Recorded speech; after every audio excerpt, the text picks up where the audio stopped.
رب زدني علما رب زدني علما رب زدني علما.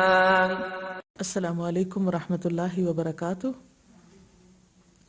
نحمده ونصلي على رسوله الكريم اما بعد فاعوذ باللہ من الشیطان الرجیم. بسم اللہ الرحمن الرحیم. رب اشرح لي صدری ويسر لي امری واحلل عقدۃ من لسانی یفقهوا قولی. بسم اللہ الرحمن الرحیم. کتاب العلم، علم کی کتاب.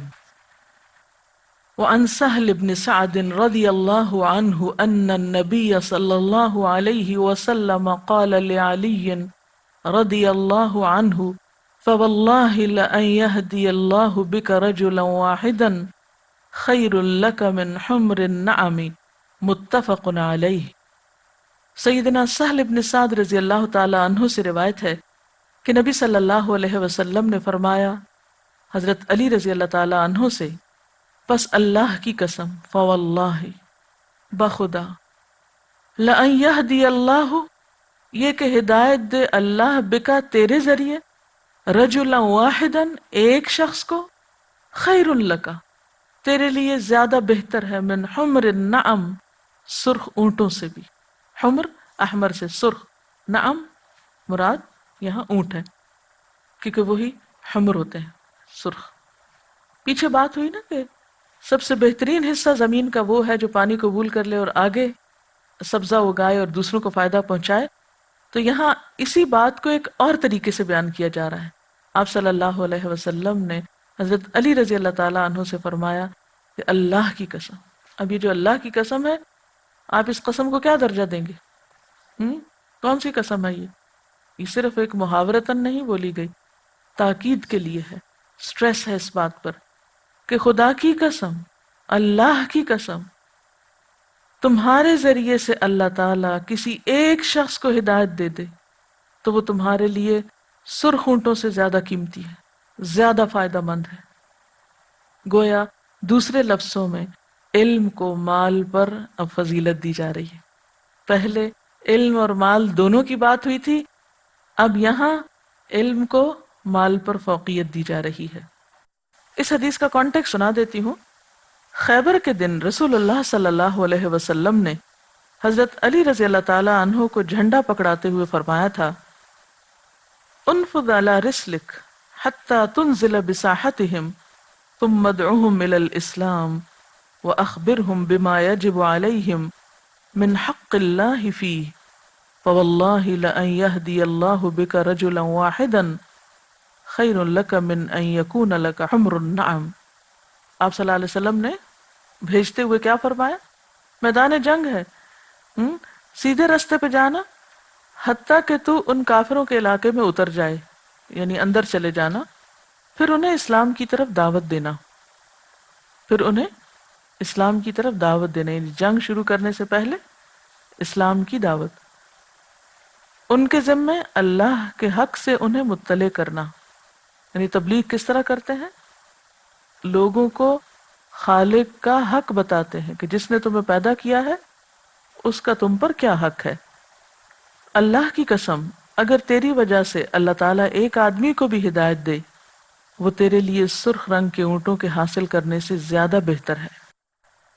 وعن عبد اللہ بن عمرو بن العاص رضی اللہ عنہما ان النبی صلی اللہ علیہ وسلم قال بلغوا عنی ولو آیہ وحدثوا عن بنی اسرائیل ولا حرج ومن كذب علی متعمدا فلیتبوأ مقعدہ من النار. رواہ البخاری. سیدنا عبداللہ بن عمرو بن العاص سے روایت ہے کہ نبی صلی اللہ علیہ وسلم نے فرمایا، بلغوا انی، آگے پہنچاؤ مجھ سے، ولو آیہ، خواہ ایک آیت ہی کیوں نہ ہو. آج کچھ آگے پہنچانے کی بات زیادہ ہی نہیں آ رہی. اب آپ دیکھیے، پچھلی حدیث میں بھی آگے پہنچانے کی بات ہے، اس سے پچھلی حدیث میں بھی آگے پہنچانے کی بات ہے، اور اس سے پہلے بھی یہی طریقہ بتایا گیا ہے علم کو محفوظ کرنے کا کہ بات صرف اپنے تک نہیں رکھنی ہے، اس کو آگے لے جانا ہے. اور یہ کورس آگے پہنچانے کی ایک بہترین تیاری کے لیے ایک طرح سے رکھا گیا ہے. بلغوا انی ولو آیا، آگے پہنچاؤ خواہ ایک آیت کیوں نہ ہو.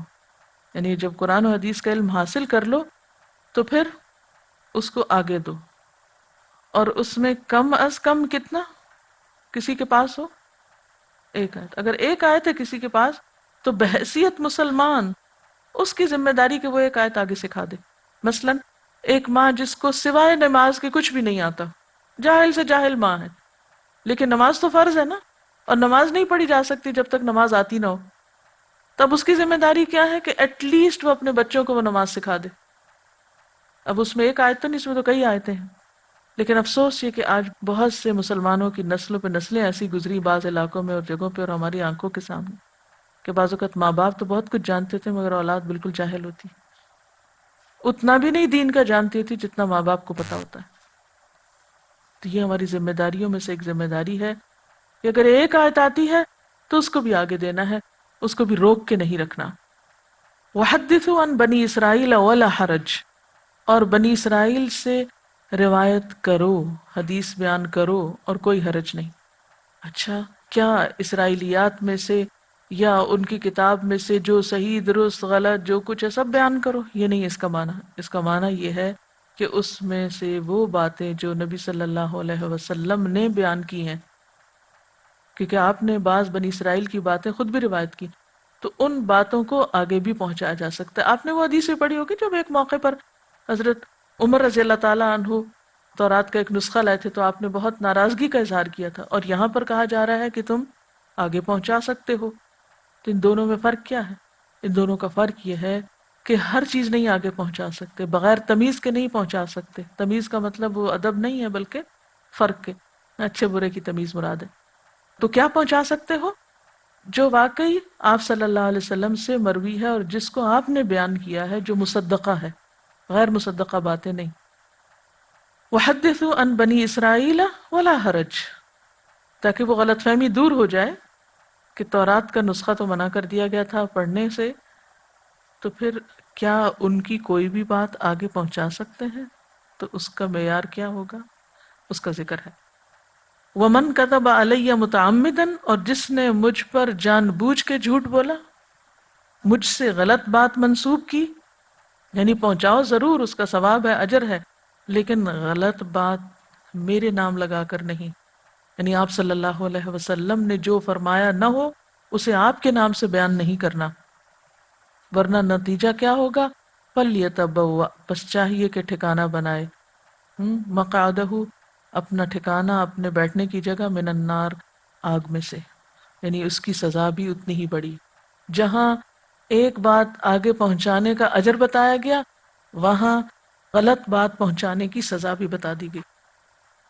وعن ابی ہریرہ رضی اللہ عنہ ان رسول اللہ صلی اللہ علیہ وسلم قال ومن سلک طریقا یلتمس فیہ علما سہل اللہ لہ بہ طریقا الی الجنہ، رواہ مسلم. حضرت ابو ہریرہ رضی اللہ تعالی عنہ سے روایت ہے کہ رسول اللہ صلی اللہ علیہ وسلم نے فرمایا ومن سلک طریقا، اور جو شخص چلا ایک راستے پر، طریق راستے کو کہتے ہیں، یلتمس فیہ علما، جس راستے پر وہ علم تلاش کر رہا ہے، یعنی علم حاصل کرنے، علم ڈھونڈنے، علم پانے، علم میں اضافے کے لیے کسی راستے پہ چلا، اس نے کوئی سفر کیا، تو اس میں بہت سی پھر نفس کے خلاف ناگوار چیزیں بھی ہوتی ہیں نا، کیونکہ سفر تو قطعۃ من العذاب ہوتا ہے. گھر کا آرام، راحت، سکون کچھ اور ہے، علم کے راستے کی مشقتیں کچھ اور ہیں، تکلیفیں اٹھانا کچھ اور ہے، لیکن اس کا انجام بہت اچھا ہے. اور وہ کیا ہے؟ فوری ریوارڈ، سہل اللہ لہ، آسان کر دے گا اللہ اس کے لیے، سہل کر دے گا، نرم کر دے گا، وہ جو جنت کا بڑا ہی کٹھن راستہ ہے وہ آسان ہو جائے گا. بہی، ساتھ اس کے، یعنی اس ایفرٹ کے ذریعے، اس محنت اور مشقت کی وجہ سے، طریقاً الی الجنہ، جنت کی طرف جانے کا راستہ. یعنی علم کا راستہ جنت کے راستے کو ریپرزینٹ کرتا ہے. جو اس راستے کی تکلیفیں اٹھا لے گا اس کے لیے وہ راستہ آسان ہو جائے گا جو کانٹوں بھرا ہے، اور جو اس پہ چلنے کی زحمت گوارا نہیں کرتا، اس کے لیے وہ راستہ پھر مشکل ہی مشکل ہے، دشوار سے دشوار تر ہے۔ وعنہ ایضا رضی اللہ عنہ ان رسول اللہ صلی اللہ علیہ وسلم قال من دعا الى هدى كان له من الاجر مثل اجور من تبعه لا ينقص ذلك من اجورهم شيئا، رواہ مسلم۔ اور انہی سے یعنی حضرت ابو ہریرہ رضی اللہ تعالی عنہ سے روایت ہے، رسول اللہ صلی اللہ علیہ وسلم نے فرمایا، جو شخص ہدایت کی طرف بلائے گا اس کو ان تمام لوگوں کے برابر اجر ملے گا جو اس ہدایت کی پیروی کریں گے، اور یہ پیروی کرنے والوں کے اجر میں کوئی کمی نہیں کرے گا۔ وعنہ ایضا، عنہ سے مراد ان ابی ہریرہ رضی اللہ عنہ، انہی سے روایت ہے، ان رسول اللہ صلی اللہ علیہ وسلم قال، رسول اللہ صلی اللہ علیہ وسلم نے فرمایا، من دعا الی ہدی، جس نے بلایا ہدایت کی طرف، یعنی کسی اور کو، خود تو چلا کسی اور کو بھی ساتھ لگا لیا۔ اب آپ سوچ رہے ہوں گے کہ اس کا پچھلے سے کیا ریلیشن ہے نا اس حدیث کا؟ پچھلی حدیث میں کیا ہے؟ خود چلا، اور دوسری حدیث میں کیا ہے؟ کسی اور کو بھی بلا لیا۔ من دعا الی ہدی، جس نے ہدایت کی طرف دعوت دی، کان لہ من الاجر، ہے اس کے لیے اجر میں سے، مثل اجوری، مانند اجروں کے، من تبعہ، جس نے اس کی پیروی کی، جو اس کے پکارنے پہ آ گیا، شامل ہو گیا، لا ينقص ذلك من اجورهم شیئا، اور یہ عمل ان کے اجر میں سے کسی بھی قسم کی کوئی کمی نہ کرے گا، یعنی آنے والوں کے اجر میں سے کمی کر کے ایک حصہ ان کو نہیں دے دیا جائے گا بونس کے طور پہ یا پروفٹ کے طور پہ، بلکہ ان کو بھی اپنا پورا اجر ملے گا، اور ان کے اجر کے برابر بلانے والے کو بھی اجر ملے گا۔ مثلا آپ کسی کو علم کے راستے یا ہدایت کے راستے کی طرف بلاتے ہیں، آؤ تم بھی سنو، آؤ تم بھی پڑھو، آؤ تم بھی سیکھو، وہ آ گیا، سیکھنے چل پڑا۔ اب کیا ہے، وہ جو کچھ سیکھے گا، وہ جس چیز پہ عمل کرے گا، وہ جتنا ثواب کمائے گا اس علم کو حاصل کر کے، پورے کا پورا اس کے برابر اتنا آپ کو بھی مل جائے گا۔ یہ بالکل ایسے ہی ہے جیسے اگر کوئی آپ سے یہ کہے کہ اگر تم نے کسی کو کاروبار لگا دیا تو جتنا نفع اس کو ملے گا، جتنا اس کو پروفٹ ملے گا اس بزنس میں، اس کا ایکول اتنا برابر تمہیں بھی ساتھ مل جائے گا۔ اگر دنیاوی اعتبار سے ہمیں کوئی یہ بتا دے کہ تم کسی کو صرف مشورہ دو، یعنی کنسلٹنسی جو ہے اس کی فیس کتنی زیادہ ہوتی ہے، لیکن یہ مشورہ، آؤ پڑھو، تم بھی پڑھ لو، وہ بھی آ جائے، وہ بھی آ جائے، اور اس کا حریص ہونا کہ کوئی سیکھ لے، کوئی جان لے، اور آپ نے اور کچھ بھی نہیں کیا، صرف بلایا ہے، من دعا ہے، دعا کا مطلب صرف دعوت دینا، اس میں اور کچھ ایفرٹ نہیں ہے۔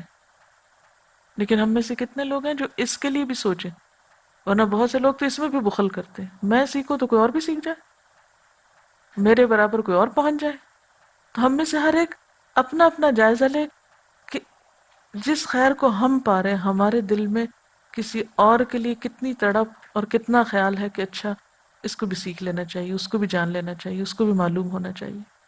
صرف نشاندہی، فلاں تم وہاں چلے جاؤ، تم یہ کر لو، تم یہ سیکھ لو، تم یہ پڑھ لو، تو جو بھی اس کے پڑھنے کے بعد، مثلا یہ کتاب اس وقت، یہ جو احادیث آپ اس وقت پڑھ رہے ہیں ریاض الصالحین میں سے، اب امام نووی نے ہمارے لیے ایک سلیکشن کر دی، ایک راہ دکھا دی کہ یہ پڑھ سکتے ہو، ہم پڑھ رہے ہیں۔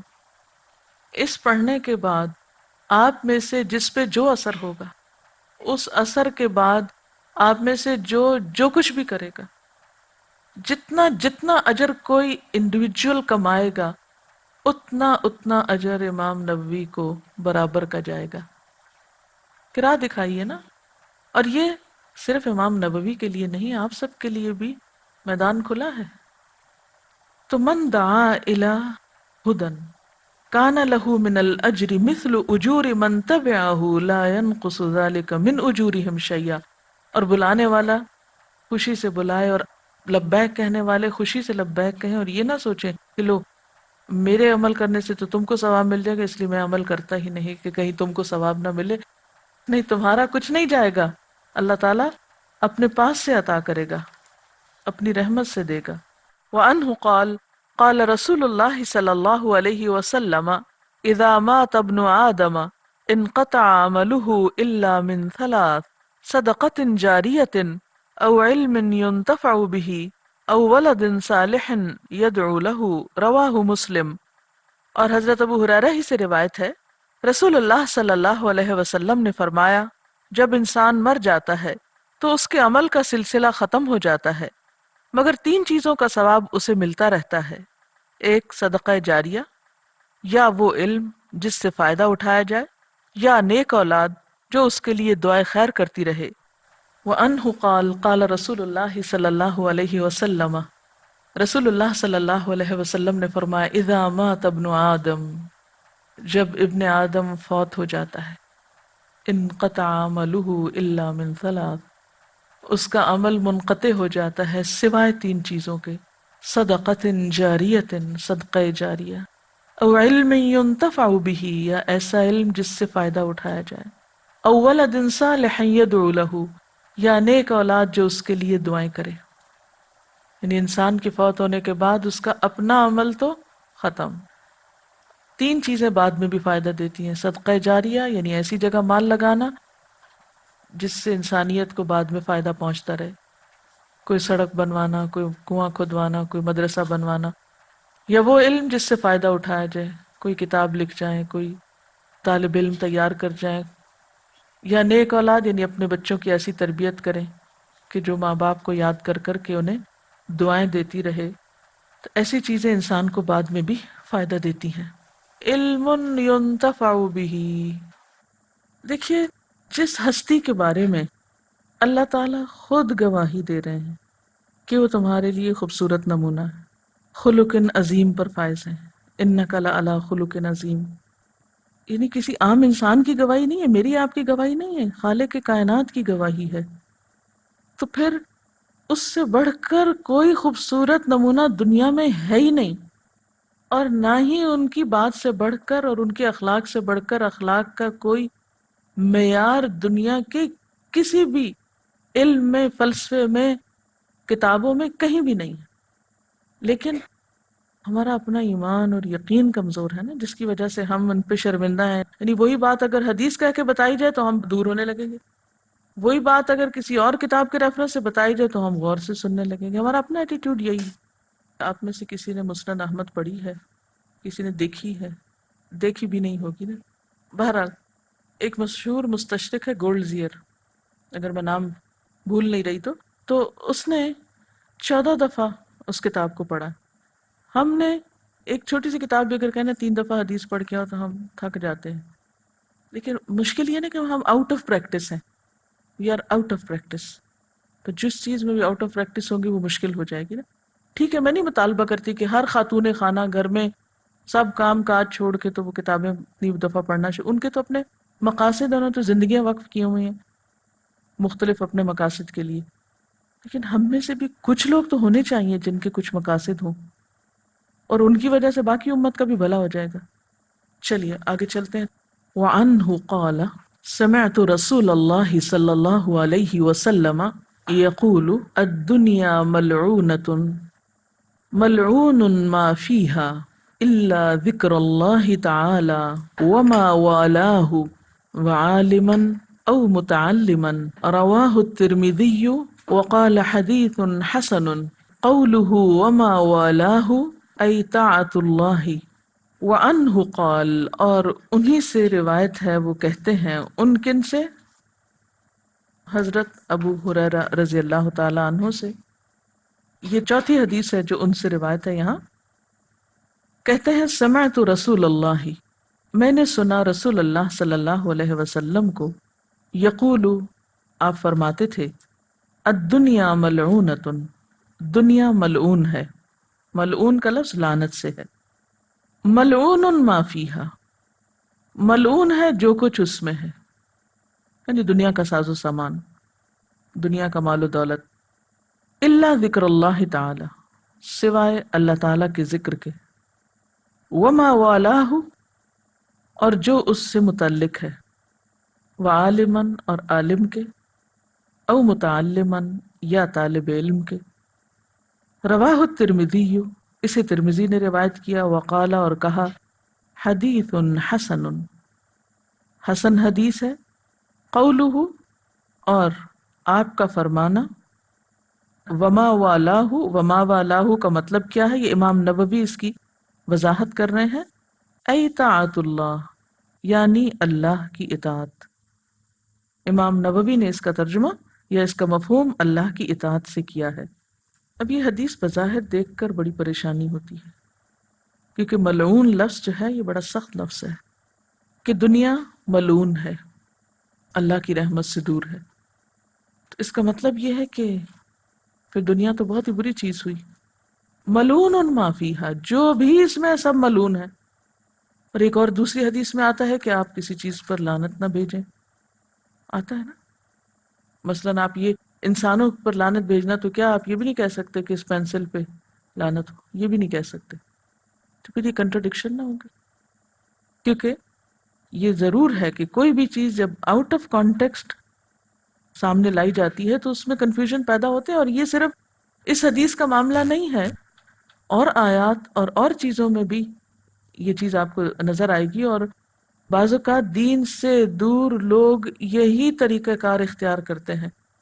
ایسے تمام مسائل اور ایسی تمام مشکلات کا ایک ہی جواب ہوتا ہے کہ ہر چیز اپنے کانٹیکسٹ میں سمجھنی چاہیے، آؤٹ آف کانٹیکسٹ نہیں، اور پھر اس کانٹیکسٹ آپ کو پتہ ہونا چاہیے۔ معنی اس کا یہ ہے، جو کہ دوسری آیات اور احادیث اور دین کے جو مجموعی یا کلی مفہوم ہے، اس کانٹیکسٹ میں رکھ کے جب اس حدیث کو دیکھیں گے تو بہرحال دنیا ملعون ہے، عام الفاظ میں دنیا کوئی پسندیدہ چیز نہیں ہے۔ اس کو پھر اس کے کانٹیکسٹ میں ہم لے چلیں گے کہ چونکہ اللہ تعالیٰ نے انسان کو اپنی عبادت کے لیے پیدا کیا ہے، اعلیٰ مقاصد کے لیے کام کرنے کو کہا ہے، اعلیٰ منزل اس کو دکھائی ہے جنت جیسی۔ یعنی ملعون کہنے کا مطلب دراصل کیا ہے یہاں، کہ اس کی کوئی ویلیو نہیں ہے، جو تم اس کو امپورٹنس دے رہے ہو یا جو کچھ تم اس کو سمجھتے ہو وہ کوئی بہت نفع کا سودا نہیں ہے۔ اب آپ دیکھیے کہ دنیا برائے دنیا تو ملعون ہے، لیکن دنیا برائے آخرت مطلوب ہے، اور اس کے لیے پھر طریقہ کار کیا ہے؟ یعنی اس دنیا سے آخرت کمانے اور اس نقصان سے بچنے کے لیے تین چیزیں یہاں بتائی گئیں، ذکر اللہ تعالی وما والہ۔ تو یہ ذکر اللہ کہاں ہوگا؟ تو یہ ذکر اللہ دنیا میں ہی ہوگا۔ وما والہ، یا امام نووی کہتے ہیں اس سے مراد اطاعت ہے۔ ما والا کا مطلب ہے کہ ہر وہ چیز جو اس سے متعلق ہے، یعنی جس کو دیکھ کر خدا یاد آ جائے، یہ مراد ہے۔ اللہ کا ذکر خود کرنا یا ہر وہ چیز جسے دیکھ کر رب کی یاد آ جائے، یہ ہے مراد۔ وہ اس خسارے سے نکلتی جائیں گی چیزیں۔ مثلا خانہ کعبہ کو دیکھتے ہی آپ کو کیا یاد آتا ہے؟ اللہ تعالیٰ یاد آتا ہے، کچھ اور نہیں یاد آتا۔ تو بہت ساری چیزیں اب ایسی آ جائیں گی۔ یہ ایک بڑی جامع اور وسیع ٹرم ہے، الا ذکر اللہ تعالی وما والہ۔ صرف یہ نہیں ہے کہ دنیا ملعون ہے اور جو اس میں ہے، نہیں، اس سے کچھ چیزیں ایگزمپٹڈ بھی ہیں، ایکسیپشنل کیسز بھی ہیں، اور وہ سب سے پہلے اللہ کا ذکر اور جو اس سے متعلقات ہیں۔ اب آپ دیکھیے، ایک درخت دیکھ کر یا بادل دیکھ کر آپ کو اللہ کی یاد آتی ہے، عظمت دل میں آتی ہے، تو ملعون تو نہ ہوا نا پھر وہ۔ تو پھر اگین ان چیزوں کا جو استعمال ہے یا ان چیزوں کے ساتھ جو ہماری ایسوسیشن ہے وہ کیا ہے؟ اگر مال بھی ہے، مال، کوائن، سکے، سونا چاندی کے ڈھیر، تو حضرت سلیمان علیہ السلام کی نظر میں وہ بھی کیا ہے؟ انی احببت حب الخیر عن ذکر ربی، کہ میں مال کی محبت اختیار کر رہا ہوں، کیوں؟ عن ذکر ربی، تو وہ ذکر اللہ تعالی آ گیا نا۔ تو پھر یہ روپیہ پیسہ بھی، یہ جن چیزوں کو ہم صرف مطلقاً ملعون کہنا شروع کر دیتے ہیں، یہ بھی برا، وہ بھی برا، وہ بھی برا، وہ سب اس سے نکل جاتے ہیں، ٹھیک ہے؟ پھر وہ آپ کے لیے ملعون نہیں ہے، پھر وہ آپ کے لیے نہیں، کیونکہ اگر ہم اپنے آپ کو ویسا بنا لیتے ہیں کہ ہمیں دیکھ کر لوگوں کو خدا یاد آئے، تو پھر اس نقصان والی کیفیت سے، وہ ملون ہونے کی کیفیت سے نکل گئے، ادروائز تو پھر رحمت سے دور ہی ہوئے۔ پھر اسی طرح آپ دیکھیے ما والا جو ہے یہ بہت وسیع ہے، وعالمن او متعلمن، علم جاننے والا اور علم دینے والا، عالم اور طالب علم، یہ جب تک یہ کام کرتے رہیں، یعنی ایک شخص جب تک سیکھ رہا ہے، سکھا رہا ہے، تو وہ بطور خاص اس مصیبت سے بچا ہوا ہے۔ یعنی آپ دیکھیے دنیا کا اور جو بھی اور کام کر، ویسے ذکر اللہ کی خاص جو ایک کیفیت ہے وہ نماز میں ہوتی ہے یا ہونی چاہیے۔ روزے میں تو کسی کو نہیں پتہ چلتا آپ روزے سے ہیں یا تھوڑا احرام کی حالت میں کوئی پہچان لے آپ کو، ورنہ باقی عبادات کرتے ہوئے نہیں۔ نماز ایک ایسی کیفیت ہے جس سے والا ذکر اللہ اکبر، اللہ کے ذکر کا سب سے بڑا ایک خاص موقع اور طریقہ ہے۔ تو اس کیفیت میں آپ برائی سے محفوظ ہو جاتے ہیں، ان الصلاۃ تنہی عن الفحشاء والمنکر، تو آپ ایک خسارے نقصان سے بچے ہوئے ہیں۔ اسی طرح علم کی مجلس میں جب آپ علم دے رہے ہیں یا لے رہے ہیں تو بھی آپ ایک محفوظ حصار میں ہیں، ایک قلعے میں ہیں، اللہ کی خاص رحمت میں ہیں۔ وہ حدیث ذکر کی مجلس کی فضیلت ہے بنیادی طور پر، وَمَجْتَمَعَ قَوْمٌ فِي بَيْتٍ مِّن بُيُوتِ اللَّهِ يَتْلُونَ كِتَابَ اللَّهِ وَيَتَدَارَسُونَهُ بَيْنَهُمْ إِلَّا نَزَلَتْ عَلَيْهِمُ السَّكِينَةُ وَغَشِيَتْهُمُ الرَّحْمَةُ وَحَفَّتْهُمُ الْمَلَائِكَةُ۔ ٹھیک ہے کہ جب بھی اللہ کے گھروں میں سے کسی گھر میں لوگ جمع ہوتے ہیں، اللہ کی کتاب پڑھتے ہیں اور اسے آپس میں سیکھتے سکھاتے ہیں، ڈسکشنز ہوتی ہیں۔ یتدارسونہ بینہم کا ایک مطلب یہ بھی ہے، یعنی باہم ڈسکس کرتے ہیں، اس کو ایک دوسرے کو سکھا رہے ہوتے ہیں، تو ان پر سکینت نازل ہوتی ہے، رحمت انہیں ڈھانپ لیتی ہے۔ غشیتہم الرحمہ وحفتہم الملائکہ، اور ملائکہ ان کو اپنے پروں تلے چھپا لیتے ہیں، فرشتے ان کو گھیر لیتے ہیں۔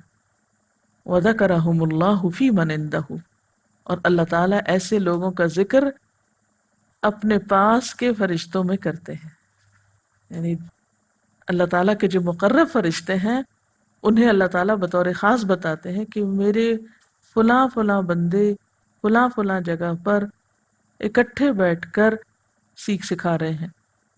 لیکن سیکھنے کے بعد وَمَن بَطَّأَ بِهِ عَمَلُهُ لَمْ يُسْرِعْ بِهِ نَسَبُهُ، جس کا عمل سست ہوا، جو کام کر کے نہ لایا، جس نے ان چیزوں کو اپنی زندگی میں پھر نہ ڈھالا عمل میں، اس کو اس کا اچھا حسب نسب کوئی فائدہ نہیں دے سکتا۔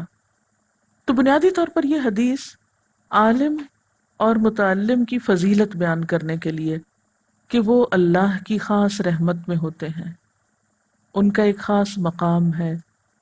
اب ذکر اللہ بھی عبادت کی کیفیت ہے، علم کا سیکھنا اور سکھانا بھی پیورلی عبادت کے لمحات ہے، خاص عافیت کا مقام ہے۔